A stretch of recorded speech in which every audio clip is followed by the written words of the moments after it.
All right, YouTube, how you doing? Welcome back to the channel. It is March 29th. We got 10 games on today's NBA slate, coming off of a sweep, a mini sweep, a 2-0 night last night. The Magic come through for us. They cover. We had them plus 7.5. They were losing by like 49,000 points for the majority of that game, and all of a sudden, boom, fourth quarter hits, they make it tight, they actually almost win the game, but they ultimately lose by 5, so we do cover, and then we had the under in the Pelicans and Warriors game, so we have a 2-0 night after a pretty bad night the night prior. I told you guys we wanted to bounce back. We dribble, bounced back, guys. 2-0 last night. I'm excited to jump into today's slate. We are still in an empty room, so I know this audio quality probably is going to sound kind of rough, but hopefully we'll get some stuff in this new room at the place here pretty shortly, guys. But yeah, hit that like button, hit that subscribe button. You guys went crazy on yesterday's video as well for the likes, so make sure to go and do that again. The more likes on the video, the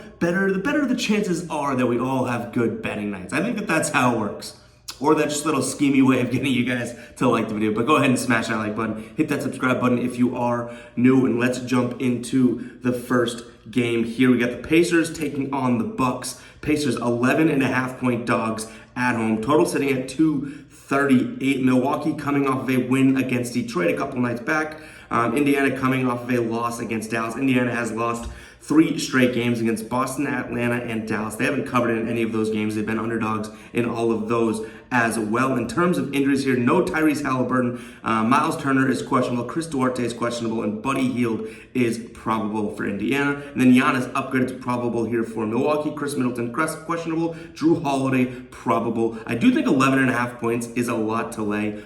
But this Indiana team, they may not be having some of their main guys. They definitely don't have their main guy in Halliburton. So as much as I really don't want to do it, I am going to lean towards the Bucks here, minus the 11.5 points. I think it's a little bit too much to lay if you're asking me. So I don't think this becomes a final play, but that is the lean as of right now. In terms of a total 238, I truly don't hate the under in this one. Indiana has not been really scoring the ball very well as of late. And this Milwaukee defense, I think, is going to be able to suffocate them. So if they can hold them to, 105, 110 like that, which is pretty hard. But again, Indiana going to be missing a lot of guys. I do think this one can stick to the under. And I should have said this at the beginning, guys.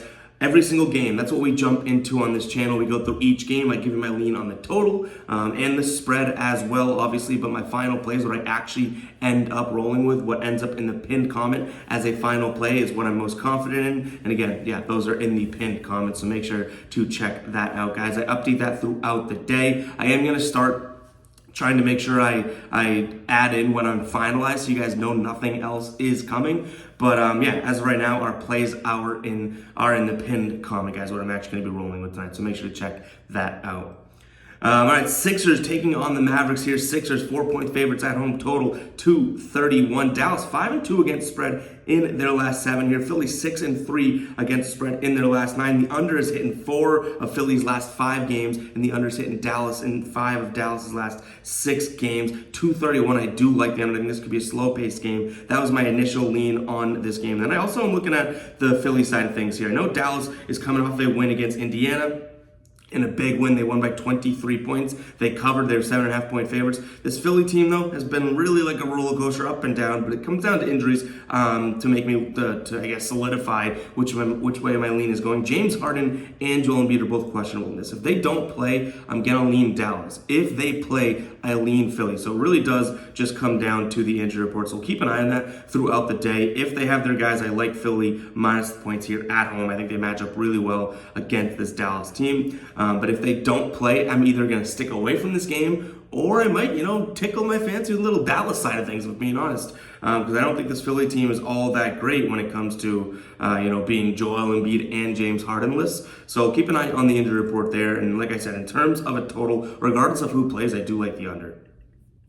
Moving on, we got the Nets taking on the Rockets here. Nets 12-point favorites at home, total at 230 here. The Rockets have lost I mean, they're one of the teams that, obviously throw a wrench into every game that we look at in the morning. But the Rockets have lost 6 straight games. They haven't covered in 5 of their last 6 games. This Brooklyn team doesn't look like they're much better at all. Obviously, they are better. They look like they're trying at least more. But 12 points is a lot. So I think you have a garbage game here, an absolute trash game. Why wouldn't I just take a bunch of the points? So I'm going to lean Rockets plus 12. Do I feel confident in that? No, and I wouldn't BS you guys being like, oh my God, I love the Rockets plus 12. But it's a lot of points to give them when they're playing a team that I don't think is that much better than them. Now, I know they are better than them. Don't go down my throat in the comments there yelling at me, but I do think that's a lot of points. Like the Nets laying 12 points to anybody right now, I don't think is logical. So I'm going to lean Rockets plus the 12. And then in terms of a total, we got 230 in this one. I do think that this one goes under. I just don't think that this is a game that can be run efficiently. So I think that we're going to see maybe a 225 sort of cap on this game. Moving on, we got the Knicks taking on the Heat. Knicks 4-point favorites at home, total 223. Last time these two teams played was just about a week ago, and Miami won 127 to 120. They played in earlier March as well, and the Knicks won that one 122 to 120. So 127 to 120, 122 to 120. Fairly similar scores in their last 2 games. In the last 10 games here, the Knicks 4-6 against the spread, as are the Heat. The Heat 6-13 in the last 19 games against the spread. New York flipped that around, 13-6 against the spread in their last 19 games. I do think that this is probably a crazy play, and I said they're in the doghouse, but this is their chance to get out of the doghouse. I don't mind, so I'm leaning the Knicks minus the points at home. I wish this was minus 2.5, but it's minus 4. And then in terms of a total 223, I also think that this one can get up and over that total. I know that Miami is a tough team to take an over with, which will probably keep me off of this when it comes to a final play, but I don't really love the under in this game. We just saw them last 2 times out score 240 plus, so I do think that I lean towards the over here, and also Knicks laying the points.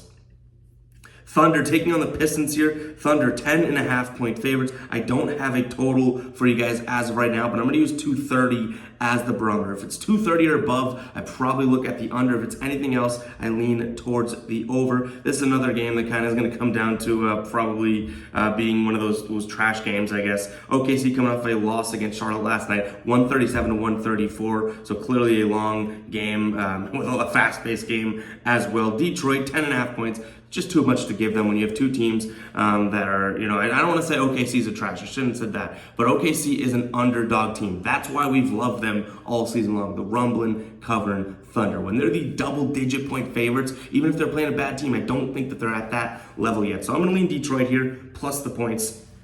And then I talked about the total already at the start. Really, that 230 line is going to determine which way I ultimately go. Guys, if you have not yet, make sure you hit the subscribe button, hit that like button as well. Really, really want to grind towards 25,000 subscribers. That is the next milestone, but I still got to figure out what we're going to do to celebrate 20K, which hopefully we do pretty soon because we're almost at 21K now. But I will figure out something to do there, guys. I cannot thank you guys enough for the support, and I guess the recent support, all the new ballers. If you don't want to become a baller, check it out, the join button underneath the video. But I do want to just honestly say thank you, and for you guys being flexible. I'm recording from my car sometimes. I'm now in a room where there's literally nothing in here, and I know the audio is going to sound kind of iffy. Hopefully we'll get the setup all good to go fairly shortly, but yeah, and you guys still enjoy and watch the video, so really, really thank you guys for that. Let's move on here. We got Memphis taking on the Clippers here. The Grizzlies 5.5-point favorites, total 227.5. Last time they played was early March. The Clippers won 135 to 129, but that was back when Paul George was playing. Paul George is out indefinitely here. And then for Memphis, Ja Morant has been upgraded to probable. I don't hate the Memphis play in this. They're playing really good basketball. They've won 9 of the last 10 games. Ja Morant, obviously they are a different team when they have Ja Morant on the floor. They're a way less defensive team, but I do still think they're a better team than the Clippers without Paul George as of right now. So I'm going to lean Memphis. I don't love the spread, minus 5.5. So if anything, this could be a teaser that we could throw in or something like that. We'll see. Keep an eye on the pinned comment, but I just don't love 5.5. Like if there's 3.5, I'd be much more comfortable with it, but I guess who wouldn't, right? And then in terms of a total, 227.5, I like the under. All right, we got the Bulls taking on the Lakers. Bulls 2-point dogs at home, total at 225 right now. These two teams played just a couple nights back, right? And Chicago won 118 to 108. We're on the right side of that one. That was their only meeting of the season. Chicago 7-3 against the spread in their last 10 games. On the road is where most of that is coming from, though. They're not the best as of late at home. They're only 2-2 in the last 4 home games, but that's 7-3. 5-1 within that record are away games. So they're playing really well on the road. They are home tonight. I don't know if I love them. I think they probably deserve like 3.5 to 4 points. So I'm a little iffy on this one. I'm going to lean towards the Lakers minus the points. And I mean, guys, I know I've said it like 3 times this video. I'm a little iffy. I'm not that confident. I'm a little iffy. That's the way it is, right? Like I don't want to come out here, give a pick and be like, the Bulls, Lakers. And I'm like, but my brain and the numbers, right? My brain, my gut, and the numbers are gonna be like, this is a close game. Like you can't be that in on either side, right? At least from my perspective. So why would I come here, talk to the camera, and act like I'm all the way over here in Team Bulls, Team Lakers? You know what I mean? I just want to keep it transparent with you guys. I do lean Lakers here. I don't love the game. If someone was like, I'm on the Bulls, I'd be like, okay, that's probably a smart play too. You probably figured out a path to get to Bulls are the pick, right? Hopefully that makes sense to you guys. It's very early right now, but hopefully that makes sense. I got a little loopy brain going on. But in terms of the total here, I'm going to look at the over as well, and the Lakers, like I said. All right, San Antonio taking on the Jazz here. San Antonio, 5-point dogs. I don't have a total for you guys in this one here. San Antonio, 5-point dogs at home. These two teams played late February, and San Antonio actually won. 9.5-point underdogs. They won the game by 8 points. Their meeting before that was just a couple of nights back. Utah won, or a couple of nights back in relation to the last time they played. Utah won that one, 118-102, and they played in December. San Antonio won, 126-122, and those are the 3 meetings of the year. So I do think it's kind of interesting that San Antonio, I don't know how many teams out there can say this, but San Antonio has a winning record on the season series with the Jazz here. In their last 10 games, San Antonio is 3-7 against spread. Jazz 7-3. I think it's pretty clear which way we want to lean here. Larry Markkinen is questionable for the Jazz, but 5.5 points I do think is 5 points is very doable for this Utah team, especially when they want to even up the season series with San Antonio. So I'm going to lean that way. And again, we don't have an updated total. I don't have a feel for the pace of this game, so I'm just going to skip over that for the video. All right, Phoenix taking on Minnesota here. Phoenix 6-point favorites. Total sitting at 235.5. Right away, even with that high total, I do lean towards the over. The over is hitting 6 of Minnesota's last 9 games here, and 5 of Phoenix's last 6 games, and 4 of the last 5 times these two teams played one another here, which was we took that was the Phoenix Jazz a couple nights back. We took the over in that game. That one didn't hit, so it didn't really come through for us looking at the Phoenix over. But last time these two teams played was mid-January. Minnesota won 121-116 in their last 10 games here. They're 5-5 against the spread, but they're playing really well on the road. 4-2 against the spread on the road compared to the home team here. Phoenix 2-3 against the spread at home. I think that Minnesota's the pick here. I know that people, I was too, kind of being like, all right, well, Phoenix might be finding something here. They're playing good basketball. They beat Philly, then they beat Utah. But Minnesota's sneakily beating good teams right now. They beat New York, Atlanta, Golden State, and Sacramento. They were underdogs in 4 of the 5 of those games. And they didn't cover against Atlanta. But what I will say is that's probably the least important game in that mix, right? New York, Sacramento, Golden State, like these are teams that they're pretty decent teams right now, and Minnesota's taking it to them. So I'm gonna lean Minnesota. I think they're the hot team compared to these. Believe it or not, Minnesota's hotter than the sun. But I'm gonna take Minnesota plus the points. And then in terms of the total, 235. Like I said, it might be out of my comfort zone here, taking a total that high and looking at the over, but I am. All right, Trailblazers taking on the Kings here. Blazers 12.5-point dogs at home. Total 234.5. These two teams played late February. Sacramento won this one 133-116 in their last 10. They're 5-5 against the spread, but that does not do them justice for how well they've been playing on the road. They're 4-1 against the spread on the road. Portland's been stinking at home, 1-5 in the last 6 at home here. I do think that I lean Sacramento. That's a lot of points to lay. This is probably only going to be a final play if it's within a teaser, so I lean Sacramento there minus the points. And then in terms of the total, I am looking at the under. And that is all I have for you guys today. Hope you guys do enjoy it. Make sure to hit that like button, hit that subscribe button if you have not yet. And I'll catch you guys in the next video, all right? Peace out.